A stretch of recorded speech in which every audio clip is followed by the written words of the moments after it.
চলুন আজ আপনাদের সাথে পর্দা নিয়ে অসাধারণ একটি হাদিস শেয়ার করি। একবার এক অন্ধ সাহাবী ইবনু উম্মি মাকতুম রাদিয়াল্লাহু তাআলা আনহু নবীজির কাছে এলেন।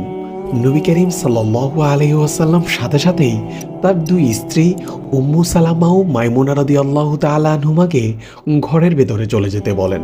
এমন আদেশ পেয়ে তারা বলে উঠলেন, ইয়া রাসূলুল্লাহ, তিনি তো অন্ধ। অর্থাৎ তারা বুঝাতে চাইলেন তিনি তো অন্ধ, তিনি তো আমাদেরকে দেখতে পাবেন না।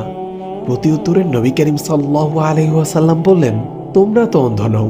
অর্থাৎ তিনি বুঝাতে চাইলেন যেমনভাবে কোনো পুরুষ কোনো মহিলাকে দেখতে পারবে না, ঠিক তেমনি কোনো মহিলাও কোনো পুরুষকে দেখতে পারবে না। দুইজনের জন্যই সমান তালে পর্দা করা ফরজ। পর্দার গুরুত্ব বোঝার জন্য বোধ করি এই হাদিসটি আমাদের জন্য যথেষ্ট। সাহাবী ইবনু উম্মু মাকতুম রাদিয়াল্লাহু তাআলা আনহু অন্ধ ছিলেন। তিনি না নবীজিকে দেখতে পেতেন আর না উম্মু সালামা রাদিয়াল্লাহু তাআলা আনহাকে দেখতে পেতেন।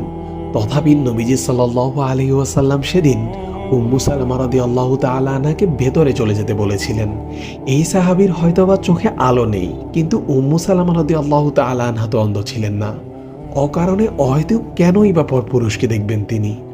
আমরা যারা নারীর সামনে পুরুষের সাথে নারীর অবাধ যাতায়াত ও মেলামেশাকে হালকাভাবে দেখে থাকি, আমরা যারা বলি একটু গেলে কি বার হয়, তাদের জন্য এটি এক চমৎকার শিক্ষা। একটু গেলে কি বার হয়, এটি অবশ্যই আমার চেয়ে আপনার চেয়ে নবী করিম সাল্লাল্লাহু আলাইহি ওয়াসাল্লামই ভালো বুঝেছিলেন। তিনি যেখানে নিজের স্ত্রীকে একজন অন্ধ সাহাবীর সামনে অবস্থান করতে দেননি, সেখানে আমরা কিভাবে চক্ষুষ্মান পরপুরুষের সামনে আমাদের স্ত্রী, কন্যা, বোনদেরকে মেলামেশা করতে দিতে পারি? আল্লাহ আমাদের সকলকে সঠিক বুঝদান করুন, আমিন। আজও আপনাদের জন্য একটি ইসলামিক প্রশ্ন নিয়ে চলে এসেছি, আর প্রশ্নটি হলো, মহিলাদের ভয়েস বা কণ্ঠের পর্দার বিধান কি? সঠিক উত্তরটি জানা থাকলে কমেন্ট বক্সে এখন লিখে ফেলুন। আল্লাহ হাফেজ। ইনশাআল্লাহ আবারও আমাদের একতরফা কথা হবে নতুন কোনো ভিডিওতে। আল্লাহ আমাদের সকলকে ভালো রাখুন, সুস্থ রাখুন। আসসালামু আলাইকুম ওয়া রাহমাতুল্লাহ।